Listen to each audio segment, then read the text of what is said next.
Hello everybody, welcome back to my channel. Today I am very excited to bring you science fiction and fantasy queer science fiction and fantasy recommendations. We are gearing up towards winter time, it's getting colder, and I know science fiction and fantasy is a popular genre in the winter time, just like horror and thrillers are popular during the autumn time. So I wanted to make a list of queer science fiction and fantasy because I know not everybody is, you know, a fan of contemporary, and that's okay.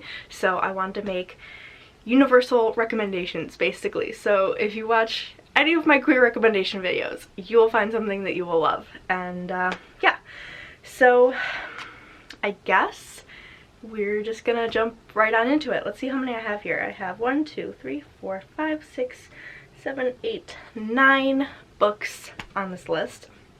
I am missing a couple that are on my shelves that I won't be including because they are well known to be queer, like Girls of Paper and Fire and A Fire and Stars, I know, was one of them, and I don't want to put things in here that people are like, yeah, we know, just to make it a bigger list. So I didn't do that, but if you didn't know that those are queer, now you know those are queer.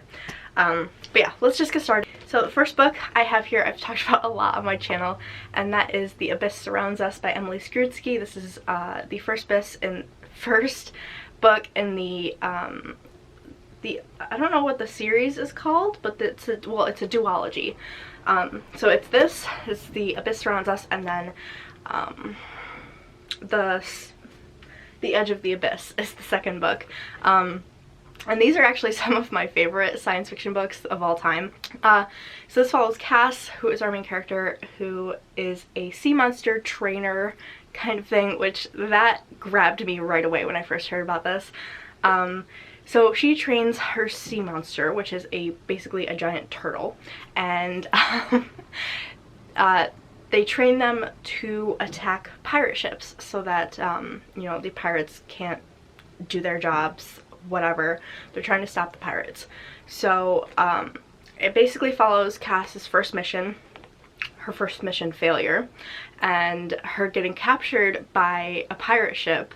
And it is enemies to lovers. It is a female-female romance, and it is so good. Every single page had me like just absolutely entranced. I loved it so much, and it's just so action-packed and interesting, and if you like kind of animal companions, I think this is a good one to like try out for sci-fi, if you like sci-fi and animal companions.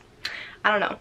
So next up we have kind of a well-known one, but I actually didn't know that this was queer going into it, and that would be The Song of Achilles by Madeline Miller. So this follows Achilles and Patroclus during the Trojan War, and becoming friends, and eventually becoming more than friends, and it's really interesting. I have, like, reading this, I had never read anything about Achilles and Patroclus before, so I had no idea. So maybe everybody kind of knows that's a queer story, but I didn't know, so I'm including it on this list. It's really good. I highly recommend it. It's talked about a lot on BookTube, so I feel like everybody knows, but maybe not, so I decided to include it. So next up we have Wilder Girls by Rory Power. So this is a science fiction book following our main character Hetty, who goes to a boarding school for all girls, or an all-girls boarding school rather, and this boarding school is basically in the middle of nowhere, and there is a virus going around that has already gone around pretty much, called the Tox, and it basically gives you like different gruesome like features, I guess you could say. Our main character only has one eye, her other eye is like gored out, is gross. Another character has like scales for like scaly hands and stuff. It's gross. And this is queer. This is a female-female romance, and it's really good. I know that some people didn't like this very much, but I really liked it. I guess if we have similar taste, then you might like it too. I thought it was pretty good. It's kind of like an ease into sci-fi, so if you're not used to sci-fi books, then I definitely recommend this one.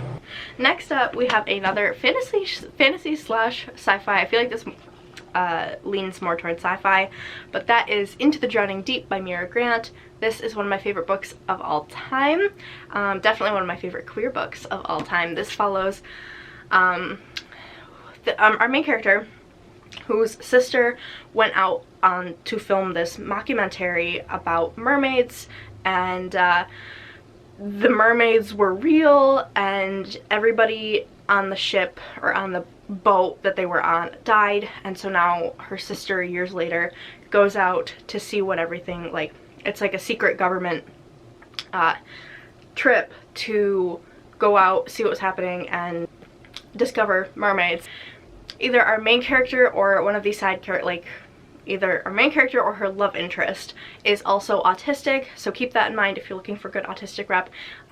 This does have it in it, and I have heard from Own Voices reviewers that it is good autistic rep. It's really, really good. It's got killer mermaids, and what more do you need to know, honestly? I do want to mention for this one though, like, another selling point is that it is written almost like, if this is gonna sound really stupid, but if you like mockumentary movies like Blair Witch Project or As Above So Below, I know I'm naming all like horror movies because I guess that's the only really time that they do it, but this is written like one and it reads like one, so that is a really like enjoyable part of this that I really liked, that it just read like a movie. It was great. I loved it. So next up, we have a very popular series, but one that maybe people don't know has queer people in it.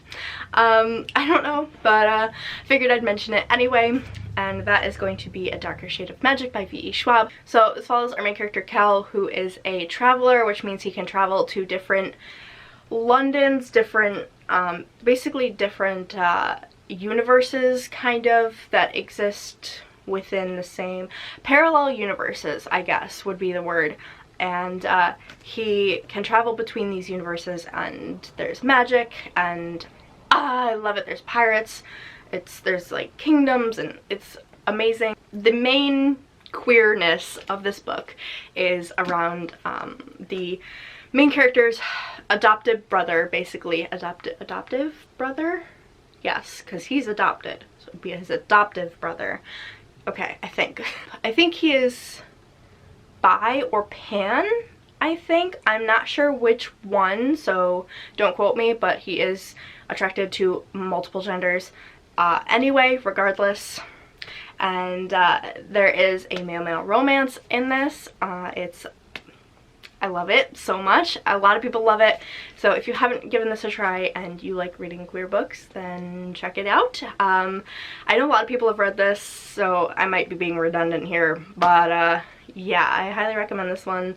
This is another one of my favorite series of all time, so highly recommend you check it out. So next up, I want to talk about Every Heart a Doorway by Shauna Maguire. So this is part of a ongoing series. I don't know how long the series is going to be, so I don't want to say. I guess there's already going to be 5 books, so it's part of an ongoing series called the Wayward Children series. It follows our main character, who is on page, like, explicitly says that they are asexual. We don't get that very much in like common, or not common, but in popular fantasy books, let alone any popular books, so it's really cool to see that. The other books, there are queer characters as well, such as Down Among the Sticks and Bones features a female-female romance, which is later on in the series. I think it's book 3, and yeah, this one is so good. So even if you just want the asexual rep, you can just read this one. It's basically a big world. They're basically companion novels. Some you need to read others before you read them, but if you want to just read this one, that's cool too, and it's short, so you can get through it really quickly. So this one is about a girl, like I mentioned earlier, who is asexual, who used to live in this Narnia-like world, where one day she opened a door, she was in this world for years, and then suddenly she is sent back to the regular human world, and she has trouble fitting in, so she is sent to the wayward school for wayward children, which is the main focal point of this book, and she meets other kids like her, and it is so cool, so whimsical, so magical, and I absolutely love it. So next up, I want to talk about one of my favorite books of all time, very near to Into the Drowning Deep, and that would be Ice Massacre by Tiana Warner. This is so underrated. I feel like nobody is talking about this. It is so good, and it is a female-female romance. It is best friends to enemies to lovers. There is mermaids, killer mermaids, and basically our main character has to go out on this ship and kill a bunch of mermaids. But when she was younger, she made friends with this mermaid, and then like the mermaid left, and now they're enemies, and then they become lovers. It's great. I love it, and it's so good. I absolutely flew through this one. This is a series.